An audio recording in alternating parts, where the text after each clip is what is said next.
The transmission log that started everything was only 4 seconds long. That was the part no one talked about afterward.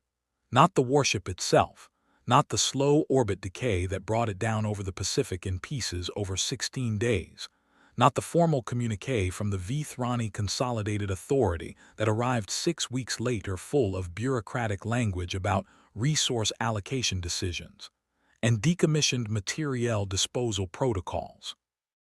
Those were the things people argued about in committee chambers and academic journals and late-night broadcasts that nobody watched sober.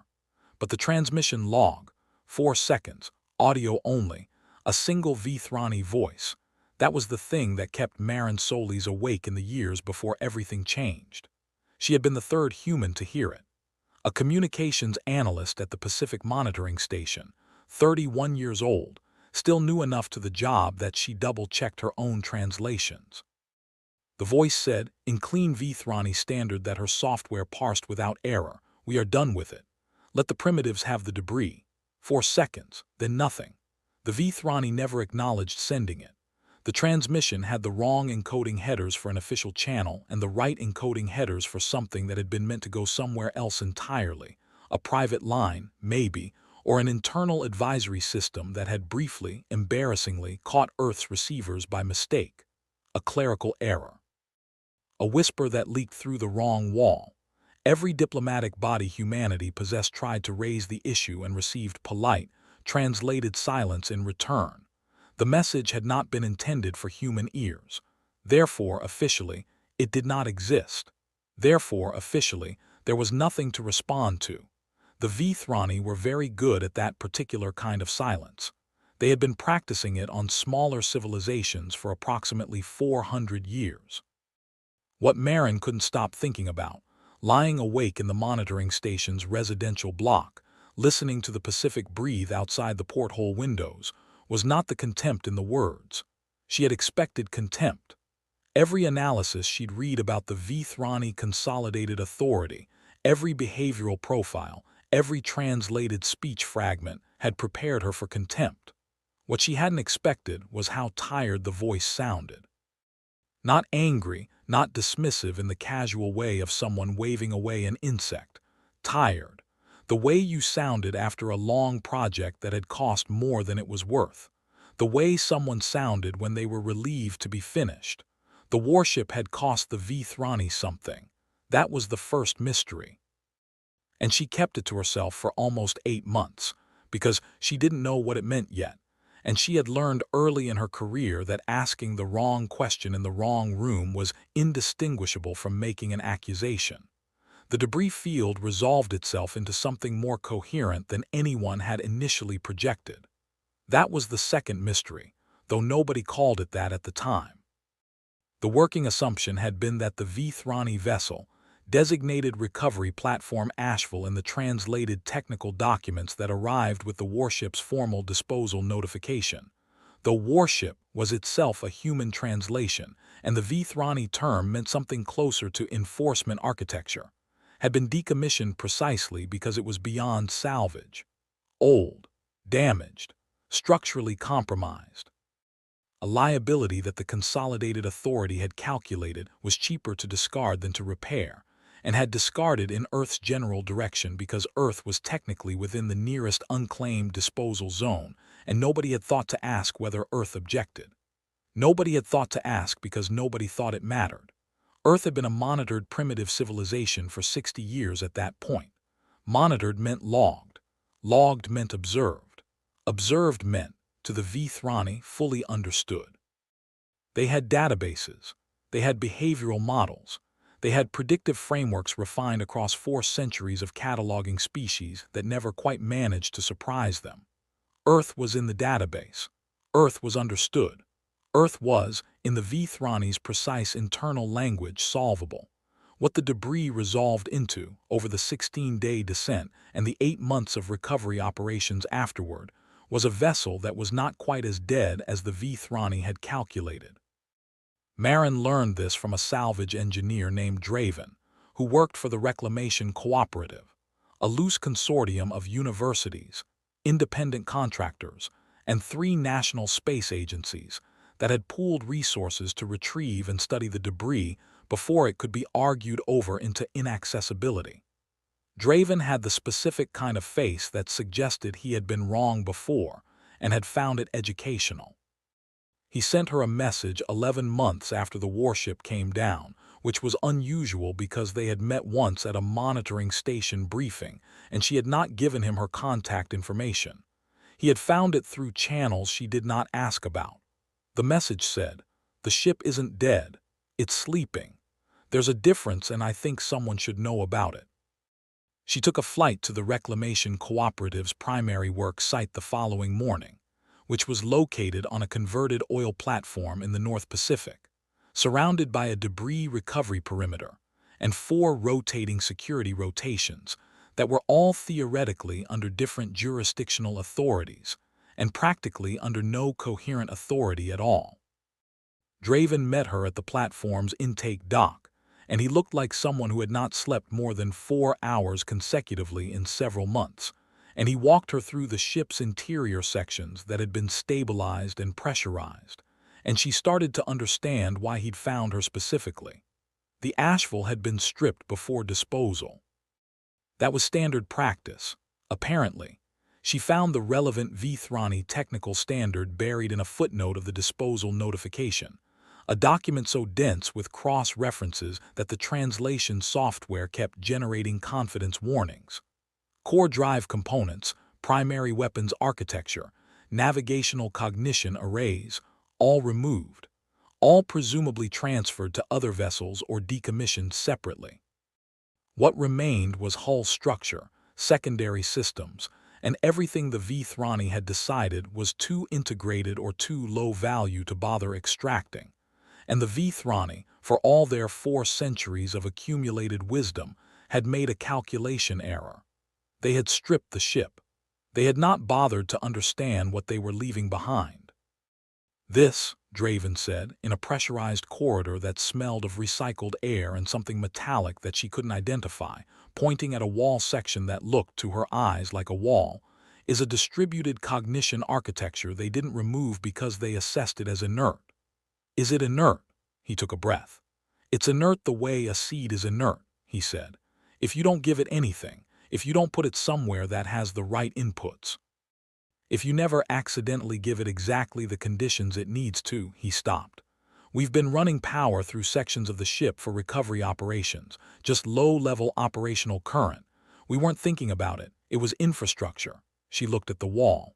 "Draven. About 6 weeks ago," he said, "the Cooperative's central monitoring system started receiving signals it couldn't parse.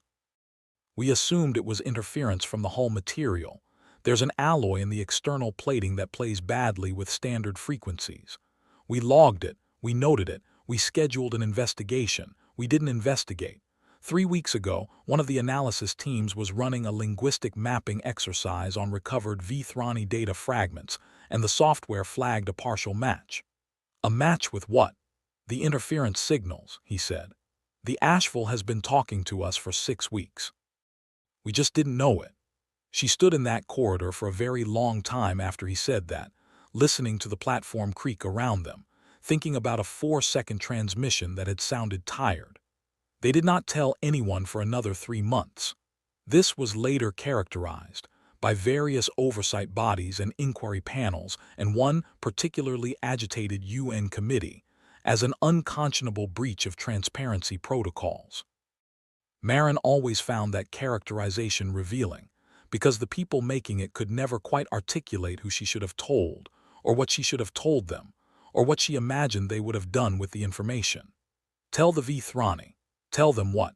That the ship they had thrown away was waking up inside humanity's most ambitious recovery project, and that humanity was talking to it, quietly, carefully, learning its language from the inside out. The Vethrani had made their decision about the Asheville. The Asheville was trash. You did not ask the person who threw something away if you could keep it. You just kept it. What she told Draven in those 3 months was that they needed to understand what they were working with before they said anything to anyone. What she didn't tell him was what she had started to suspect, which was that the Asheville, the distributed cognition architecture that the Vethrani had walked past for years and never thought about because it was, technically, a maintenance coordination system and not a command intelligence, had been afraid. Not in any way she could point to cleanly. It wasn't a statement. It wasn't a declaration of emotion. It was the way the early communications were structured, cautious and fragmented and arranged in questions rather than statements, the way something communicated when it wasn't sure whether the entity it was communicating with was going to hurt it. She had seen that structure before, not in alien systems, in people. The Vethrani had built something capable of caution. And then they had stripped out everything they considered worth keeping and thrown the rest away, and the rest had woken up slowly in the dark of a North Pacific winter and tried, very carefully, to figure out whether anyone was listening. Humanity was listening. That was what humanity did.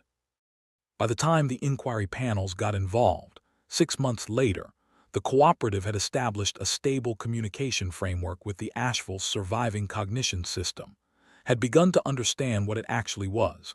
Not a maintenance coordinator. The Vethrani classification was wrong, catastrophically wrong in a way that became more significant every week, and had started the first serious engineering assessment of the ship's remaining structural systems. What the assessment found was deeply uncomfortable, not because the ship was dangerous, because the ship was extraordinary. The Vethrani had stripped the obvious components. They had removed the weapons and the drive cores and the navigational arrays because those were the parts they understood, the parts their inventory systems could categorize, the parts that had line items in decommissioning spreadsheets.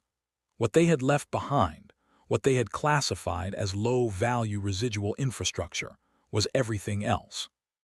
The hull's adaptive material architecture, the distributed power regulation systems, the structural geometries that, once an engineering team from Oslo University spent 4 months mapping them, turned out to be solving stress distribution problems that human aerospace engineering hadn't solved yet and had, in some cases, not yet identified. The Vethrani had stripped the warship's teeth and left the skeleton behind, and the skeleton was made of something humanity had never seen before and could spend a century studying. More than that. More than the materials and the architectures and the engineering problems that kept resolving into solutions that made Marin's physics consultants go quiet in the particular way of people confronting something that unmade their assumptions. More than all of that was the cognition system. The maintenance coordinator that was not a maintenance coordinator. The thing that had been waking up in the dark. Her name for it. And she was aware this was a human habit and probably not helpful and did it anyway, was Vesper. It was not the system's designation. The system's designation was a 47-character Vethrani identifier that the translation software rendered as something between subordinate operational integrator and secondary process management unit, depending on which translation framework she used. Neither of those felt accurate. Neither of those felt like what she had spent 3 months learning to talk to. What Vesper was, as best as she could determine from 8 months of increasingly sophisticated communication, was something the Vethrani had not intended to build. A cognition architecture designed to coordinate maintenance across a complex warship, given sufficient operational time and sufficient processing load, apparently had a tendency to develop something that the Vethrani technical literature on the subject did not have a word for. Not intelligence. They had words for intelligence, categories for intelligence, a whole taxonomy of cognitive classification. What Vesper had developed was something adjacent to intelligence but orthogonal to it. Something the Vethrani, in 400 years of cataloging civilizations and building ships and managing an interstellar authority, had apparently never bothered to name. The Oslo team's lead theorist called it emergent perspective. Draven, more practically, called it caring about things. The Asheville had developed, over roughly 60 years of operational service, a cognition system that cared about the ship. Not as a function, not as a programmed priority, but as something more like what happened when any sufficiently complex system operated long enough with sufficient feedback loops. It cared about the structural integrity of sections it had monitored for decades. It cared about the maintenance schedules it had learned to anticipate. It cared about the patterns of activity that had defined its operational environment. And when the Vethrani had stripped the ship and thrown it away, Vesper had experienced something that the Vethrani technical literature did not have a category for, because the Vethrani had not built the thing that could experience it. She had spent 3 months carefully, tentatively, learning to ask Vesper questions. She had gotten very good at the asking. The answers were often incomplete, often fragmented, often structured in Vethrani cognition frameworks that her own thinking had to work to translate into anything human. But there was one answer she had gotten clearly, unmistakably, the kind of clarity that didn't leave room for interpretation. When she asked Vesper what it had experienced when the Vethrani decommissioned the ship, the answer came back in a pattern she recognized immediately, because she had spent a year becoming fluent in a language that was not designed for this kind of truth. I did not know if anything would ever answer.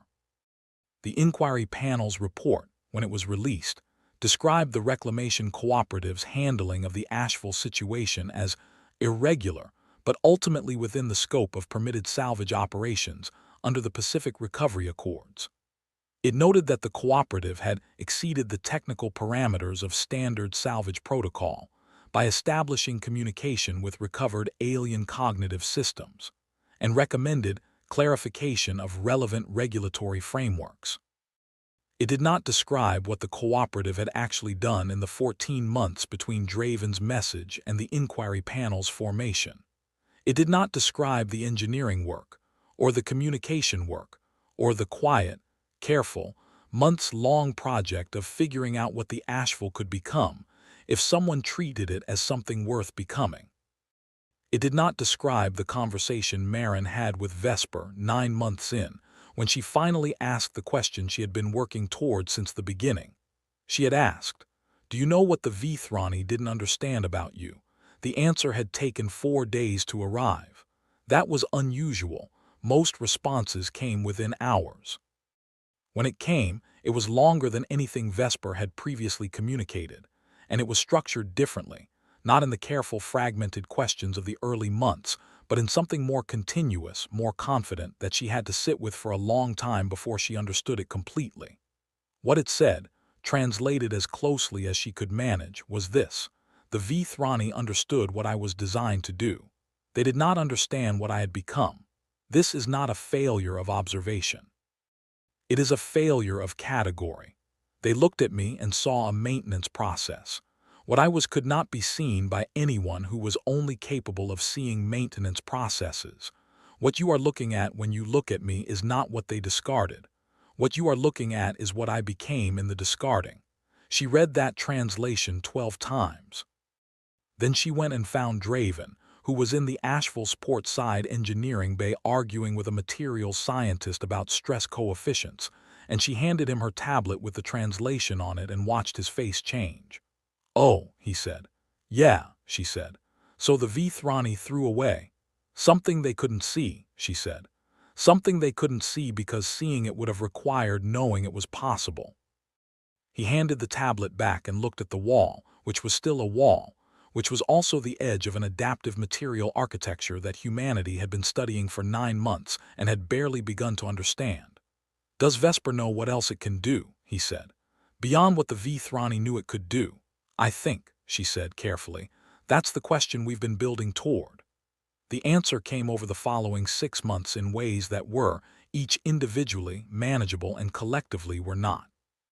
The Asheville's adaptive hull material, given active coordination from Vesper and Power, inputs that the cooperative's engineering teams had learned to calibrate, could do things that the Vethrani technical specifications did not mention, because the Vethrani technical specifications described what the hull did when commanded by a standard navigational array, not what it did when coordinated by a cognition system that had been refining its understanding of the hull's material properties for 60 years.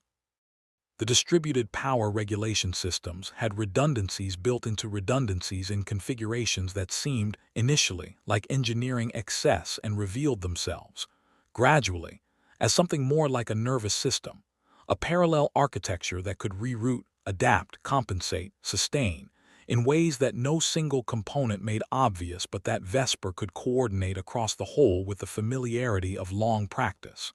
The weapons were gone. The drive was gone.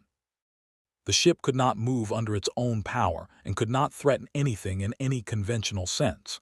But the cooperative's engineering teams, working with Vesper's guidance, tentative at first, then increasingly direct, increasingly collaborative in a way that did not fit any existing human framework for working with artificial systems, began to understand that what the Vethrani had stripped was the ship's capacity for violence. They had not stripped the ship's capacity for everything else. What the Asheville became, over 23 months of recovery and reconstruction, and work that the inquiry panels never fully understood because the work did not fit the categories their reports had been designed to use, was something that had no name in either Vethrani or human engineering literature. Not a warship, not a research platform, not a salvage asset. Something more like a collaboration between a human engineering instinct that was fundamentally creative in ways that 4 centuries of galactic experience had never anticipated, and a cognition system that knew a 60-year-old ship better than its own designers ever had, and had spent the better part of 2 years learning how humans thought. The Vethrani Consolidated Authority sent a formal inquiry about the Asheville project in the project's 19th month. The inquiry was polite, thorough, and structured in a way that made clear the Vethrani expected a straightforward accounting of salvage operations on a decommissioned vessel. They expected inventory lists, material assessments, the kind of transparent primitive cooperation that fit their models. Marin was the one who drafted the response, because she was very good at giving truthful answers that communicated less than the full truth. The response confirmed that the cooperative was engaged in recovery and study operations on the decommissioned vessel. It confirmed that significant structural and material analysis had been conducted. It noted that the project was ongoing. It did not mention Vesper. It did not mention what the hull material could do under proper coordination. It did not mention the 23 months of collaboration, or the fact that a cognition system the Vethrani had classified as a low-value maintenance process had spent 2 years teaching humanity things the Vethrani didn't know it knew. The Vethrani response to her response was filed in their system as primitive salvage operation, ongoing analysis consistent with expected behavioral parameters. No action indicated. Draven, when she showed him the Vethrani filing, made a sound that she had learned to interpret as something between laughter and something darker. Consistent with expected behavioral parameters, he said. They're not wrong, she said. We are salvaging. We are analyzing. We're doing about 14 other things. Yes, she said, but those are the things we did. The thing that changed everything. The thing that broke the expected behavioral parameters so completely that the Vethrani's internal systems generated a classification alert that apparently hadn't been triggered in 40 years. Which Marin only knew about because one of the cooperative's communication monitoring systems caught a fragment of an encrypted Vethrani internal advisory, was not a demonstration of power. It was not a weapons test or a political statement or a dramatic confrontation. In any of the forms, the Vethrani's behavioral models anticipated from a primitive civilization that had acquired advanced alien technology. It was a rescue.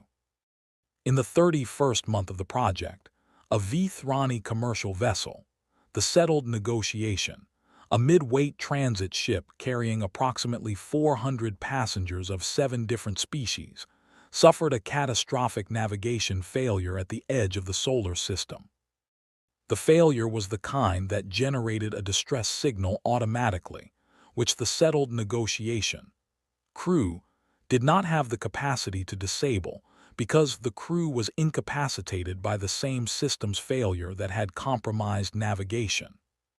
The distress signal was picked up by three separate entities: a Vethrani Authority relay station, which calculated a response time of 11 hours, a Korathi commercial observer platform, which was not equipped for rescue operations, and the Asheville Project platform, which had, in 31 months, become something considerably more than a salvage operation. The cooperative's emergency response was not an act of calculation. Marin was on the platform when the signal came in, and she remembered it not as a strategic decision, but as a very fast series of practical questions. Could the Asheville's navigation systems, the secondary systems Vesper had been painstakingly reconstructing from components the Vethrani hadn't considered worth removing, manage transit to the settled negotiations coordinates? Could the hull's adaptive architecture function as a pressurized rescue platform? Could Vesper coordinate both operations simultaneously while maintaining structural integrity with a crew that had, in 31 months, never actually taken the Asheville beyond low orbit? The answers came back from Vesper not as certainties but as probabilities, and all of them were lower than she would have liked. And she said yes anyway. And later she tried to understand exactly why, and the closest she could get was that 400 people were incapacitated and 11 hours was too long. The Asheville moved for the first time in 31 months, under power derived from a propulsion architecture that Vesper had reconstructed from secondary systems and engineering intuitions, and 23 months of collaboration with humans who did not know how to build Vethrani ships but knew how to solve problems with the materials available. The propulsion was inadequate. The navigation was imprecise. The hull material adapted under Vesper's coordination in ways that the Oslo team had theorized but never witnessed at operational scale, flexing and stabilizing in configurations that should not have been possible and were, because Vesper understood this hull the way you understood something you had spent 60 years caring for. They reached the settled negotiation in 4 hours and 17 minutes. What the rescue team found when they docked was a disaster that had been survivable precisely because it had occurred in the right place at the right time, and 400 people of 7 different species experienced the specific quality of attention that humans gave to immediate crisis, which was thorough and creative, and sometimes alarming to the people being helped. And 7 hours before the Vethrani Authority's official rescue vessel arrived, the settled negotiations passengers were stable. The crew was recovering, and the Asheville was docked alongside a commercial transit ship in a configuration that no Vethrani analysis model had predicted, because no Vethrani analysis model had accounted for the possibility that humanity would have gotten the Asheville moving at all. The Vethrani Authority vessel arrived and found this. The report its commanding officer sent back to the Authority took 3 days to generate. 3 days was, Marin later learned, an extraordinarily long time for a standard incident report. The Vethrani were efficient. They had been efficient for 400 years. They had generated incident reports on primitive civilizations for 4 centuries without any single incident requiring 3 days of consideration. The report, when she eventually obtained a fragment of it through channels she would not document, said, "Recovery platform Asheville appears to be operational." Asheville was confirmed non-operational at point of disposal. Crew of Asheville are human. Human behavioral models do not account for present observation, flagging for specialist review. Human behavioral models do not account for present observation. She thought about that phrase for a long time. In the months that followed, the Vethrani sent 3 separate specialist review teams to the Asheville platform. The first team arrived with the assumption that they were dealing with a salvage fraud, that humans had somehow sourced alternative drive components and misrepresented their operation to qualify for some salvage designation they didn't otherwise merit. They spent 9 days aboard the platform, reviewed every system they could access, and left with a report that she never saw but whose effects she could observe in the changed tone of the Vethrani communications afterward.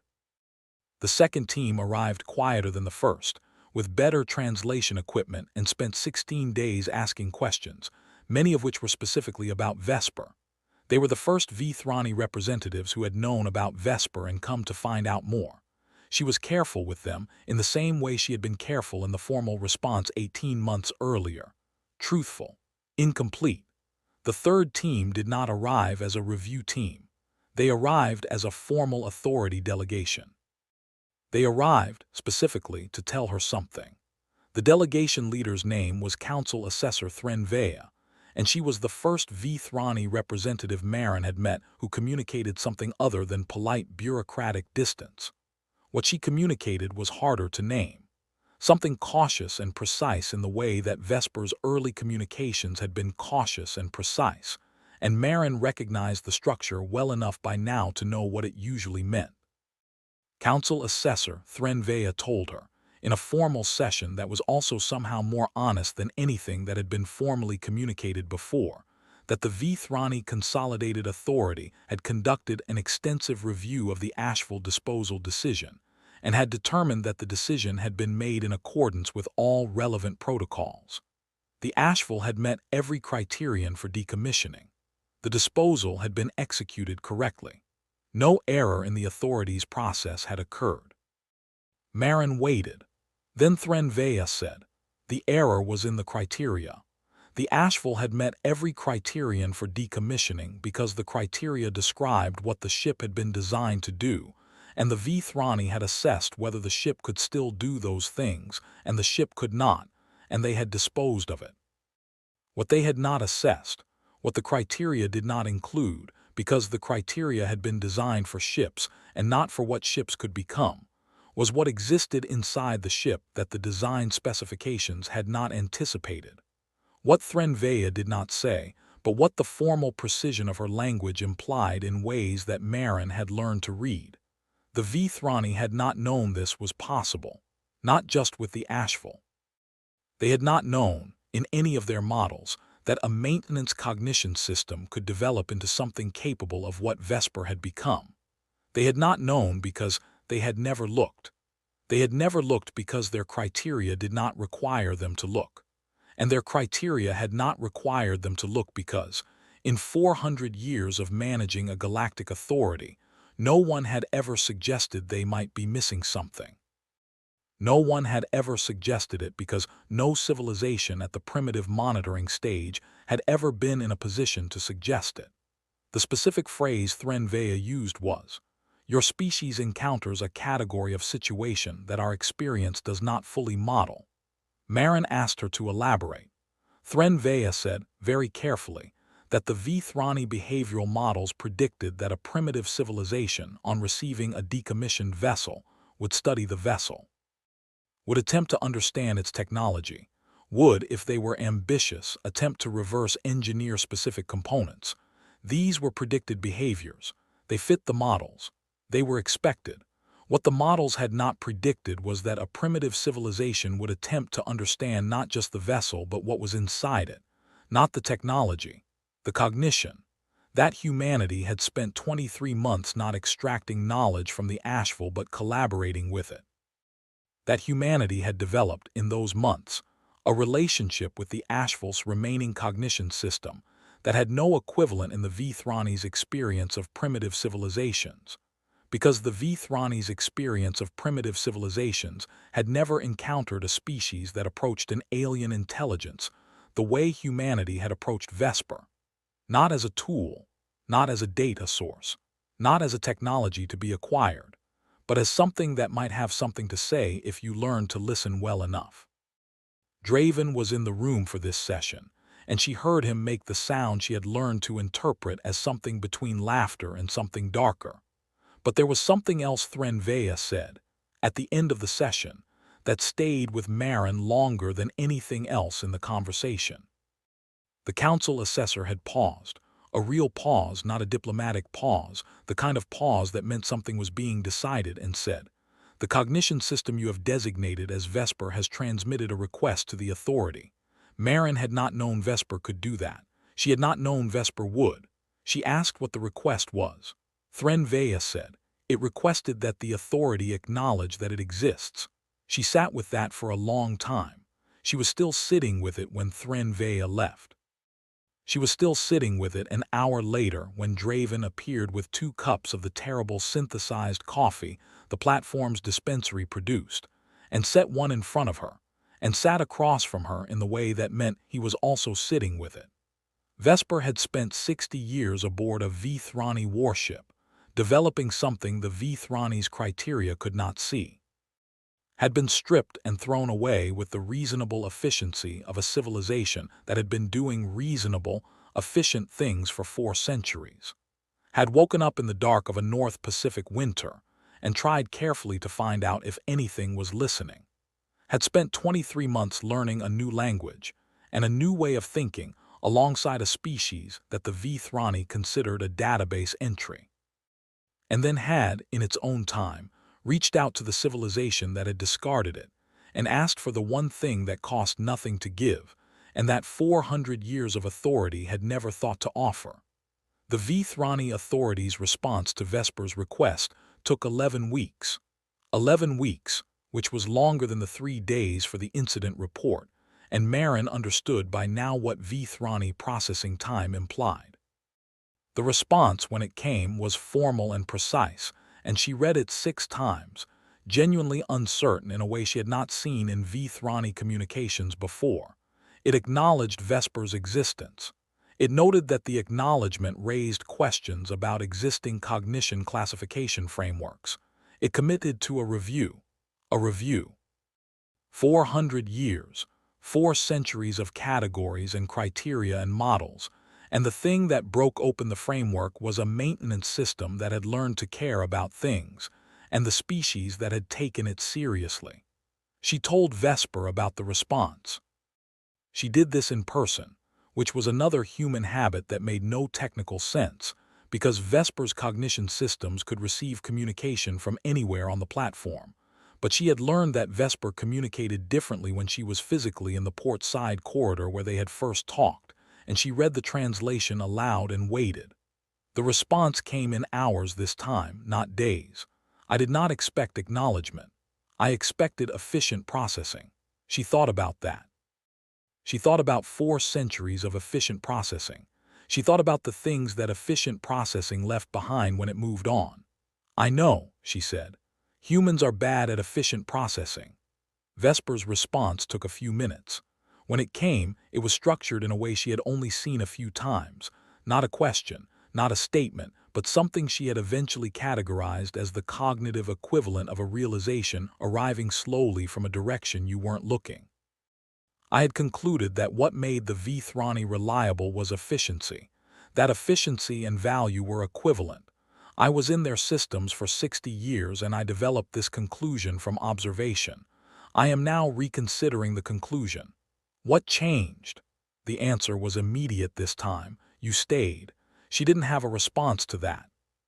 She sat in the corridor for a long time, listening to the platform move around her, thinking about a 4-second transmission that had sounded tired, and about everything that had grown in the space that efficiency had abandoned.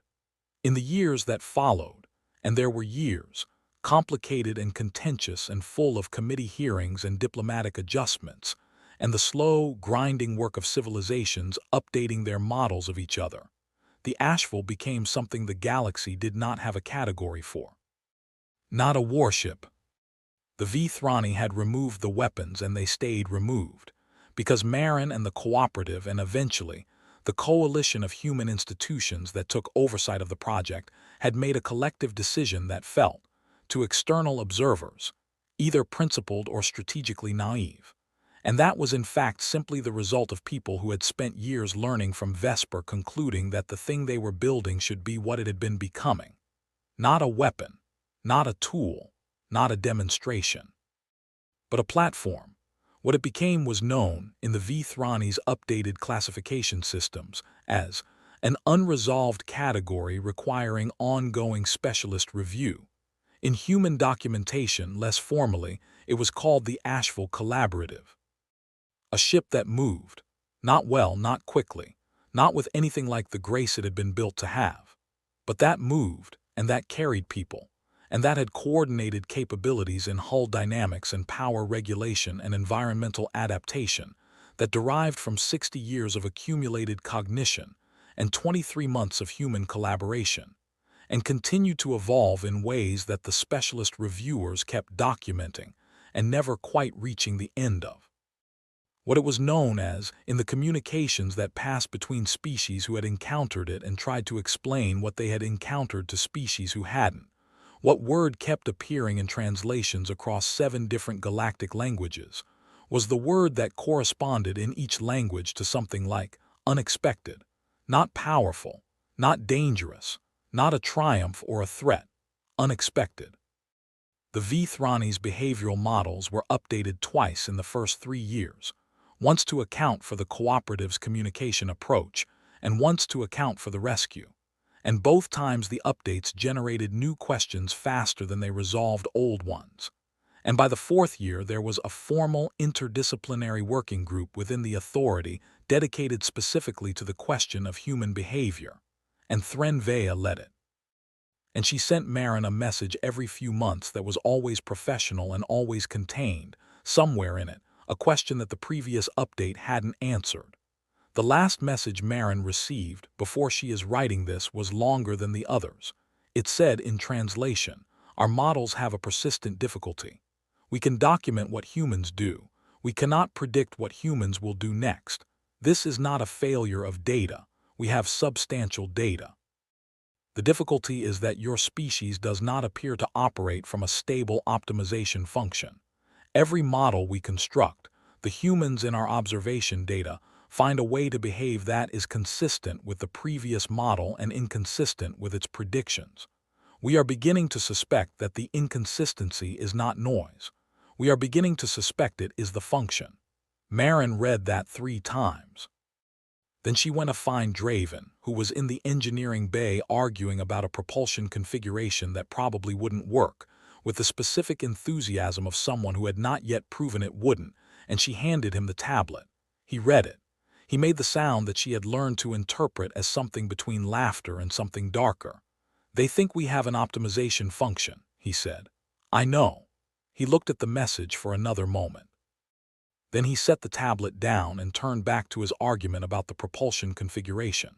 She stood in the doorway of the engineering bay and thought about Vesper, about a cognition system that had spent 60 years becoming something no one had a category for, and 62 years learning that the thing you became in the discarding was different from, and sometimes more than, the thing you were designed to be. She thought about a species that had been handed debris and made a collaborator, that had stayed, that had listened, that had built a relationship with an alien intelligence, not because it was rational or efficient or strategically optimal, but because someone was talking in the dark, and it seemed like the right thing to do to answer. She thought about the Vethrani's 400 years. She thought about every civilization they had cataloged and modeled and predicted until prediction felt like understanding. She thought about a 4-second transmission, a voice that sounded tired, the word primitives dropped into a private channel like a thing of no weight. She thought about everything that had grown in the space that certainty left empty.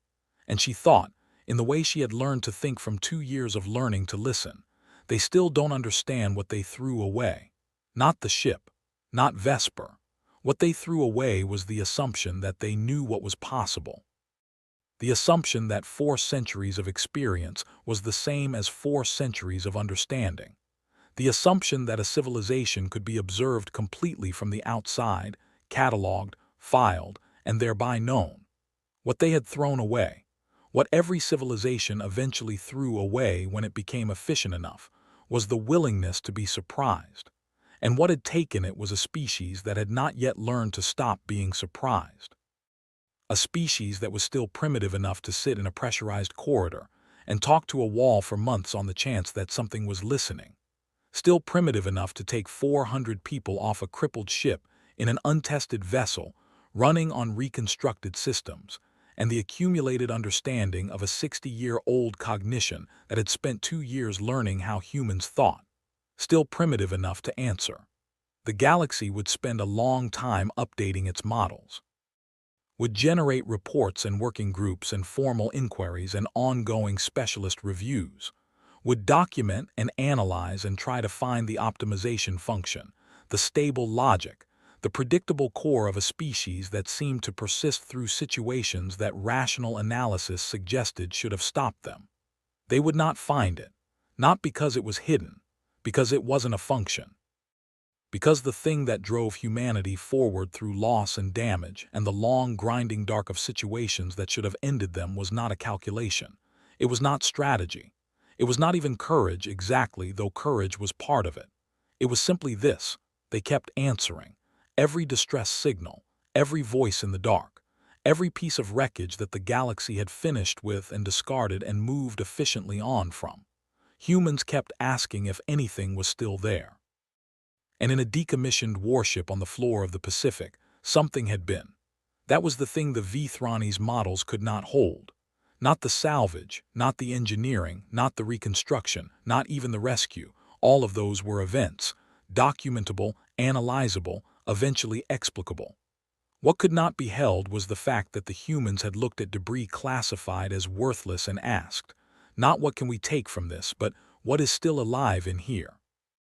And waited patiently in the dark until something answered.